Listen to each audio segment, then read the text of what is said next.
What's up guys, it's MTG Match for you, and today we're jumping into the ladder with a giant deck, but it's not Izzet Giants, it's actually Grixis Giants. That's right. We also splash black into the Izzet Giants package for a very simple reason. This is a giant tribal deck, so let's have Croxa in there, right? Croxa is probably the best giant in the game, by far. And you know, with those new dual model lands we have available now through Kaldheim, splashing a color for one card in your deck is really not a problem anymore. It's really, you don't really have any downside with building your deck this way, and you just need to be more, you know, more conscious while playing of which side of the lands you choose, and maybe plan ahead in the middle future, but I'll talk about this when we come to the land base here. First off, let's talk about the deck itself. It's a Giants deck. It's, as I said, Grixis Giants, so we have, this is mainly an Izzet Giant deck with a splash of black. And it utilizes all the new cool tools Giants got from Kaldheim, so let's go through them one by one. And let's just start at the beginning. First off, we got Glimpsey Cosmos and Invasion of the Giants. Let me actually separate them here so we can clearly see them.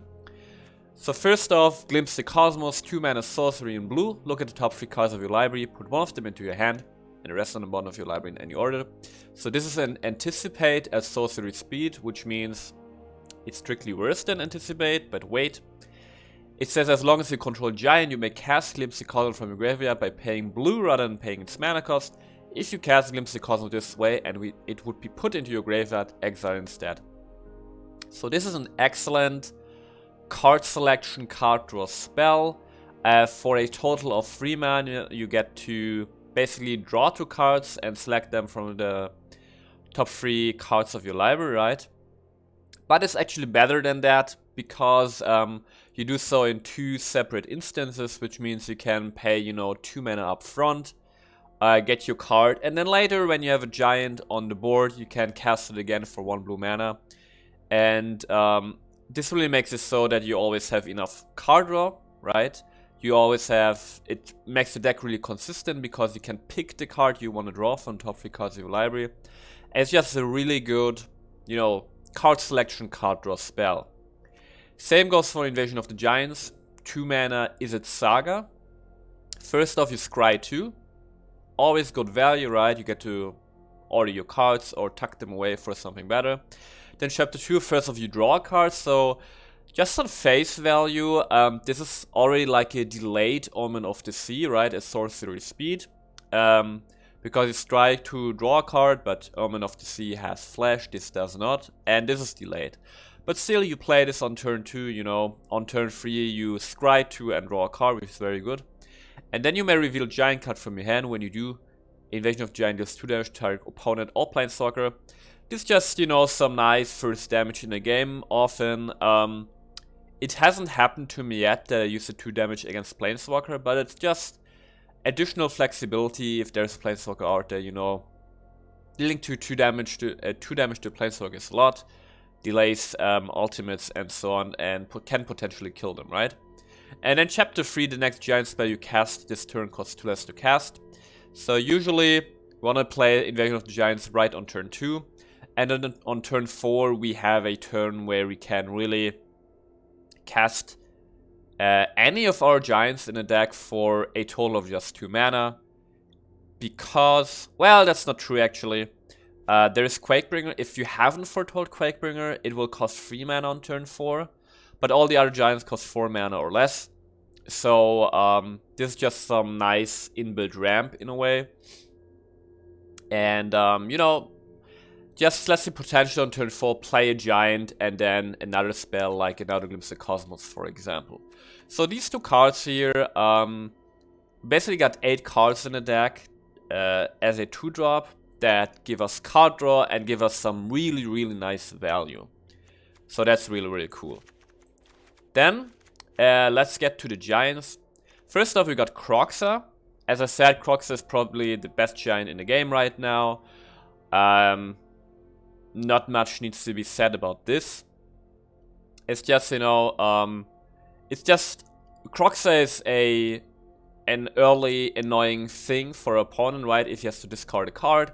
And then later in the game, Croxa ensures that we always have enough gas to finish out the game. This is a mid-range deck, right? And Croxa is just really... It's just so much value in one card, especially for the later game, that just splashing black for this card is well worth it. Then we just go through the Giants first here. We got 4 Bolker Giants for obvious reasons, very good card. Then we got 3 Aegar the Freezing Flame, 3 mana 3/3, legendary creature grind wizard. Whenever a creature or planeswalker an opponent controls is dealt excess damage. If a giant wizard or spell you control dealt damage to this turn, draw a card. So whenever you use like a removal spell or our giants attack and our opponent blocks and our giants deal excess damage, we draw a card. Just a very solid 3-drop. 3 mana 3/3 is, you know, it's fine. It's not amazing, but it's just fine. So there's like no downside in playing it. And then if this stays on the board and we have removal spells, and this can draw us card, and it's just really nice, can give us some nice value. And because of Aegar, we have... let me actually finish the Giants first. So this is Aegar, potential card draw.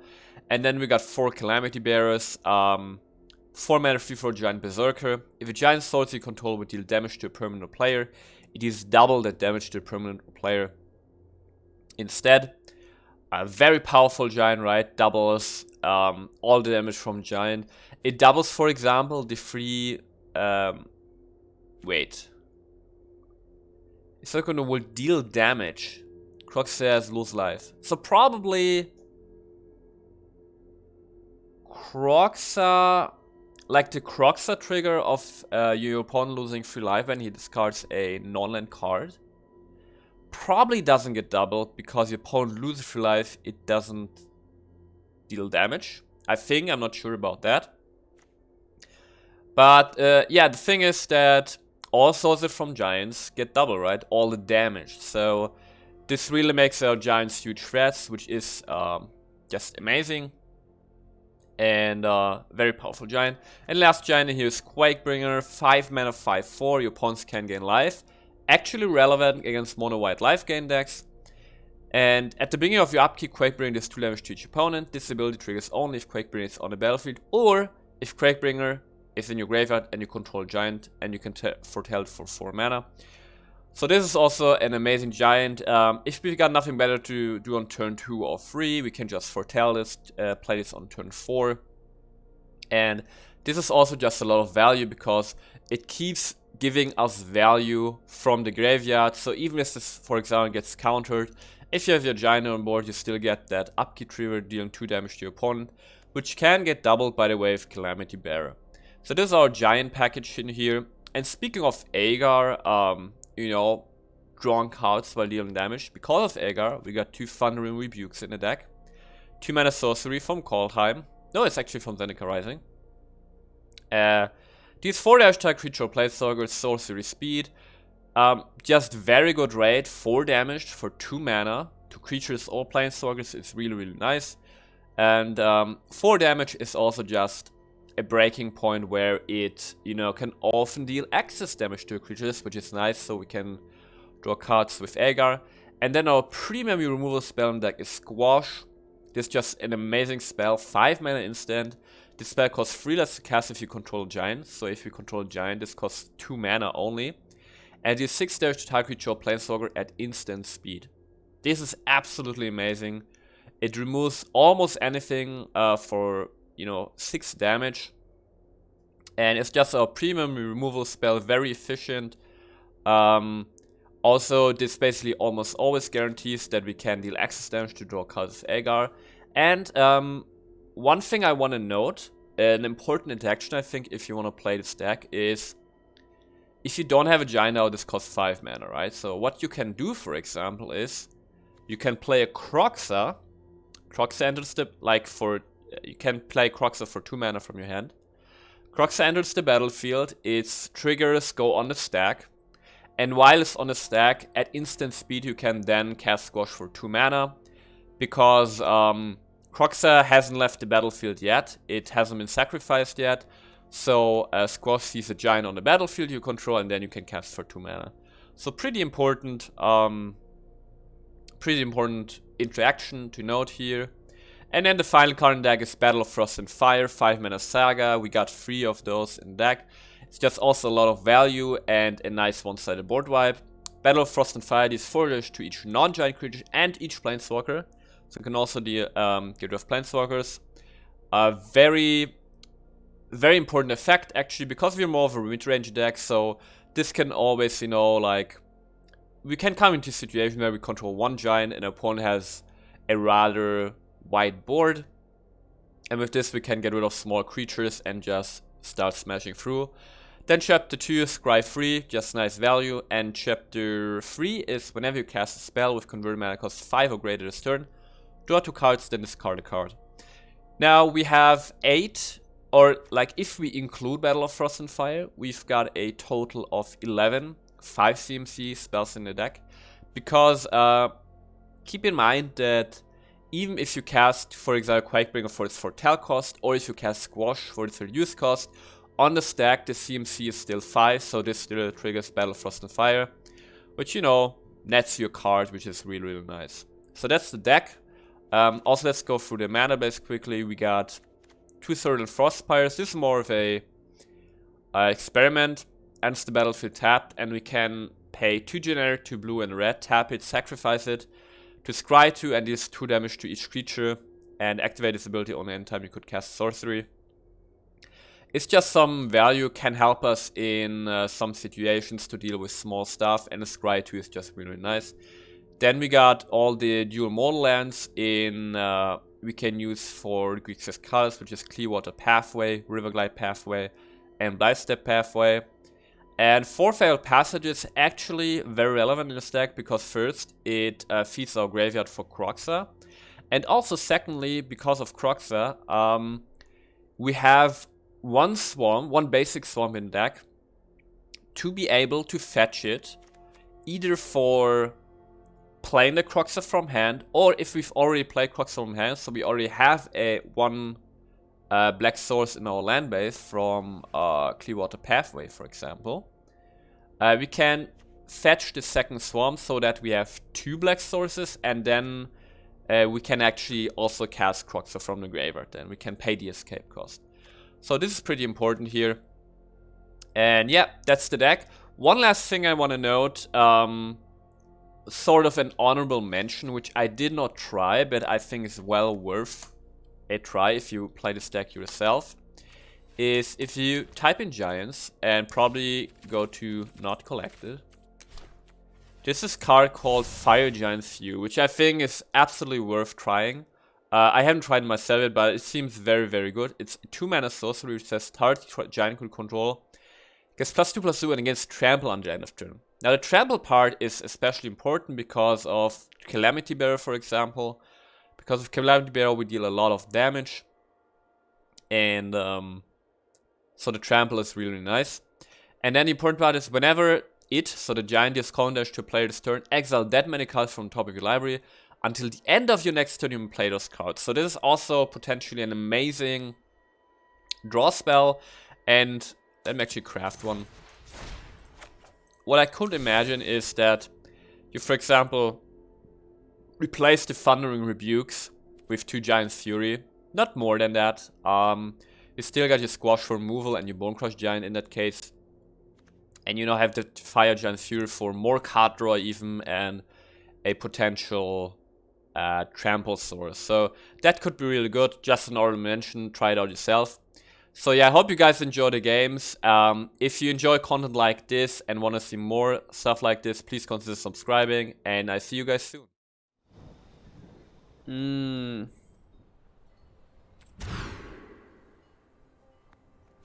Nice. That's nice. Get rid of a Croxa. Get a red mana.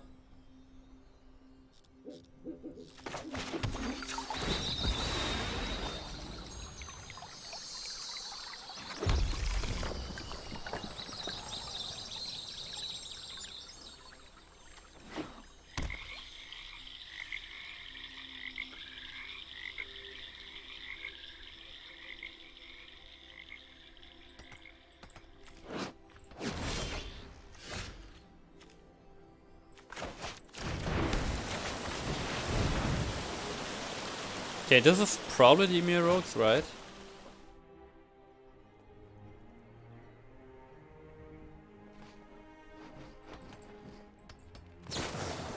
Yeah.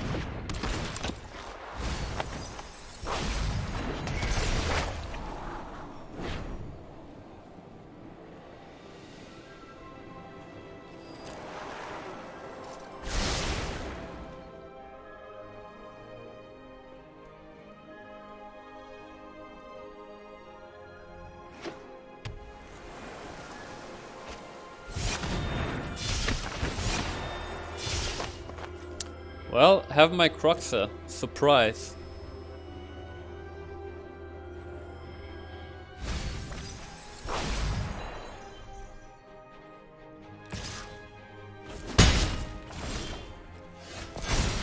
Oh, okay. Sure. Now this is excellent because this means that we can potentially cast a Croxa soon. Okay.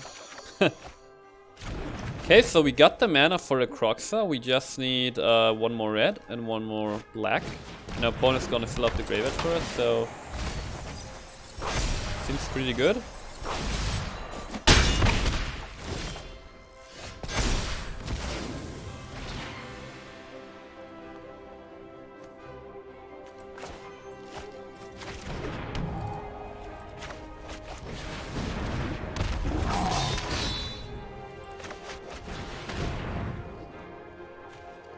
Damn, I would have loved to get a removal spell. Do you want another invasion? I think I just want more card draw to find the removal spells. But now we can basically just cast Croxa every turn. Make our graveyard smaller this way.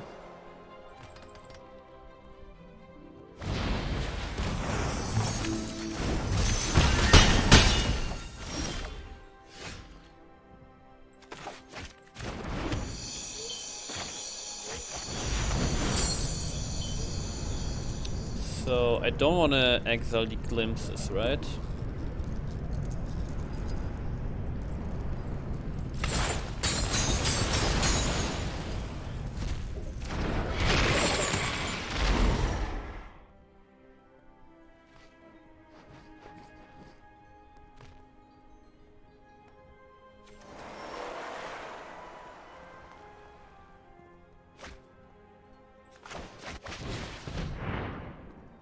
There we go, there's other removal spell. Well, if he kills the Croxa, we just cast it again. It's as easy as that, right? This giant deck just fits really well into the meta with the Demon Rogues.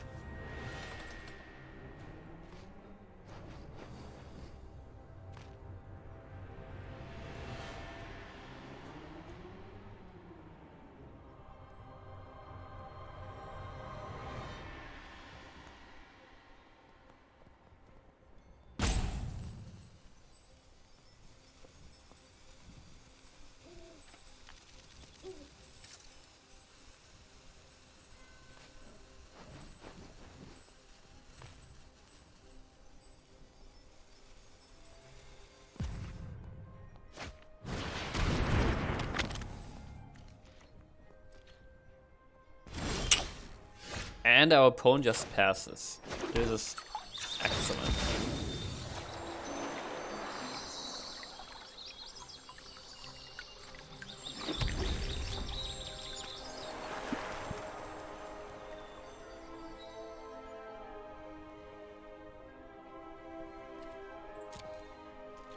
Well, let's attack here.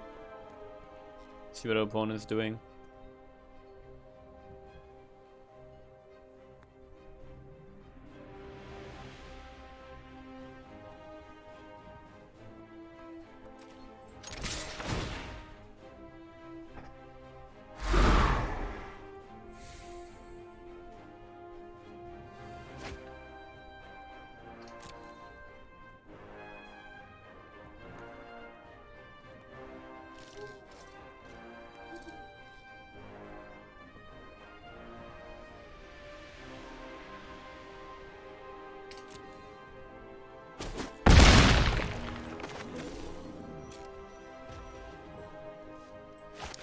think we just cast the Calamity Bearer.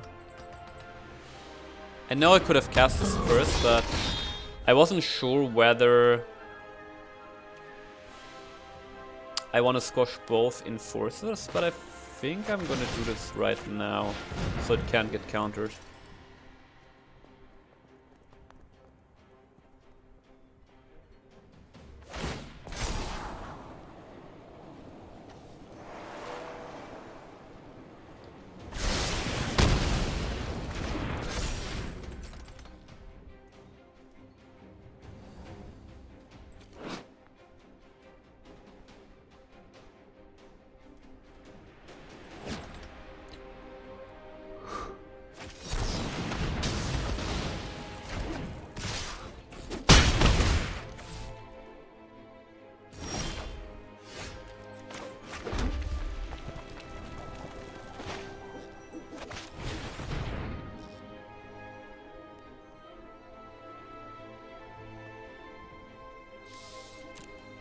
You know what? Oh, we can cast the battle because we only have one blue mana. We also can cast the Agar. Oh, well, let's still get the battle and get rid of you.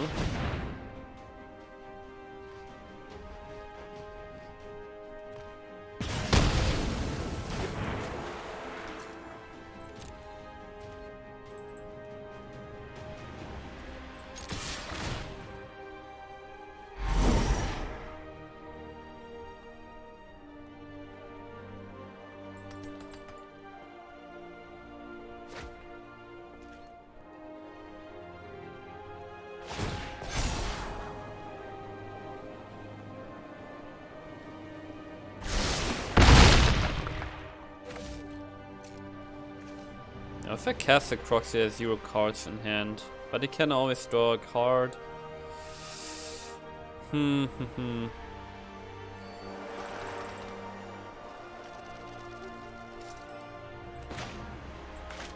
Actually, no, we're threatening lethal here. Let's just have the Croxa stay on board.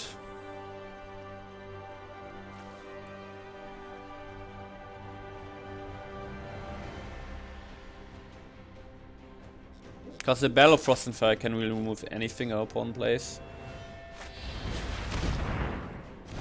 Okay. We won. GG.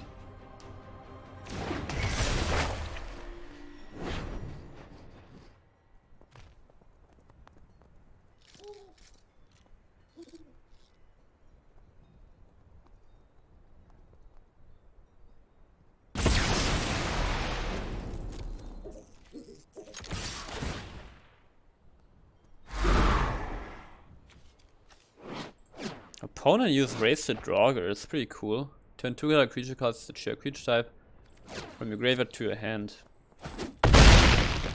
Yeah! Let's go. I think I could have played that better, but we still won the deck. This is fine.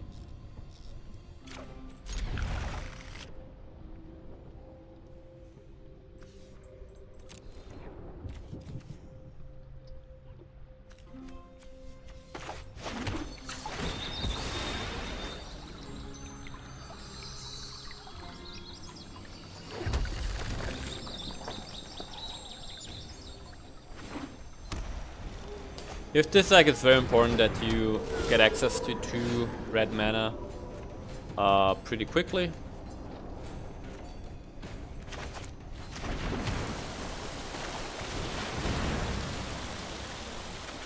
Okay.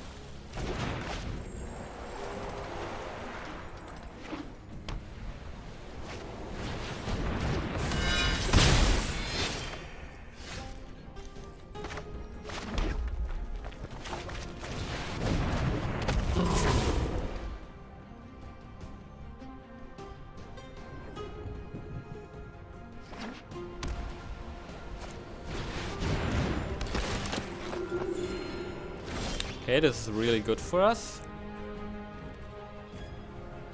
And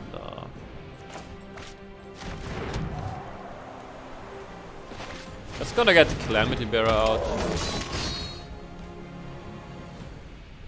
And let's attack. If he blocks, we can draw a card. Oh! Let's go! Let's go. He didn't know the doubling. Didn't know about the doubling.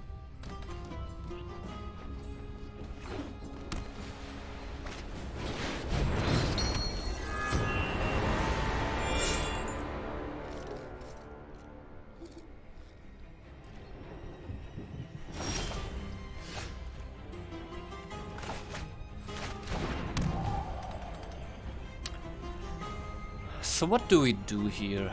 We could play a... Actually, let's play the Quakebringer, because this way our opponent can't gain life. Which against Heliod is huge, so... we'll just pass the turn here. And start looking for removal. To get rid of his Linden or Elside. So that his Heliod is off the board. And yeah, then things are looking pretty good.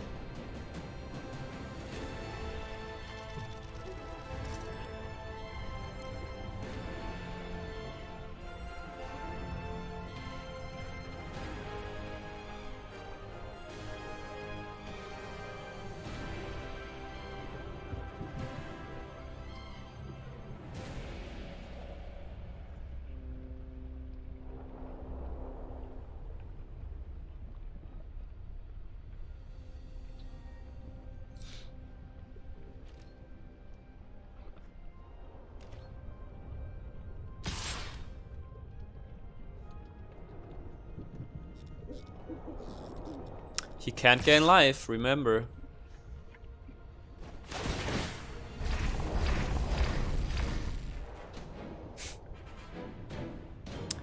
And nobody knows his cards yet.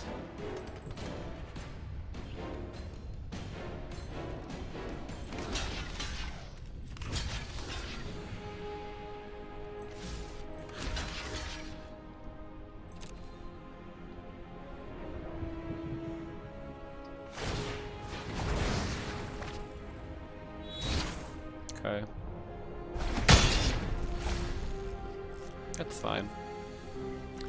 Got rid of an outside of Life's Bounty. That's pretty cool. Oh, yes. What a top deck. Let's go! Let's go! Get rid of his Linden. Well, actually can protect it, right? But then it's... Yes! Let's go.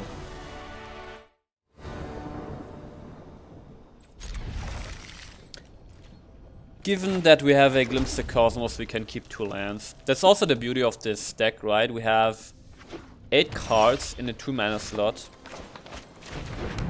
that allows to draw into more cards, lands. Now, Squash or not a land. I think another land is fine.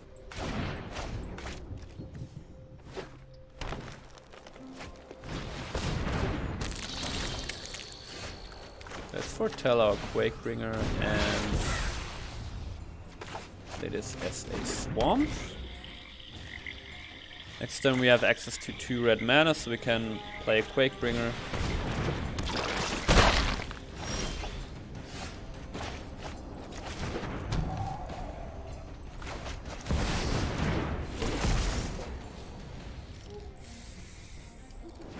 Quakebringer is also a really fun card. It has like a really nice power level, right?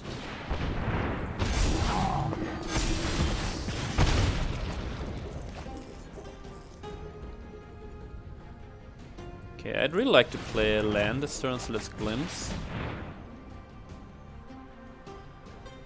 And, well, I'd actually like to have an untapped land.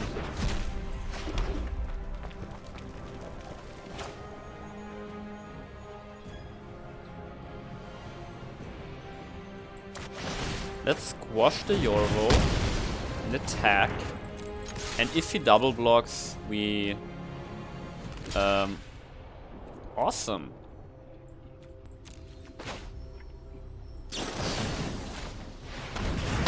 Squash again. But this way we also got rid of his use.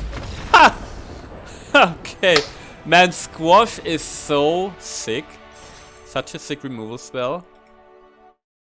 Hey there, thanks for watching. If you enjoyed this kind of content and want to see more fresh decks and standard meta decks, please consider subscribing. I would really appreciate it. And I see you guys soon.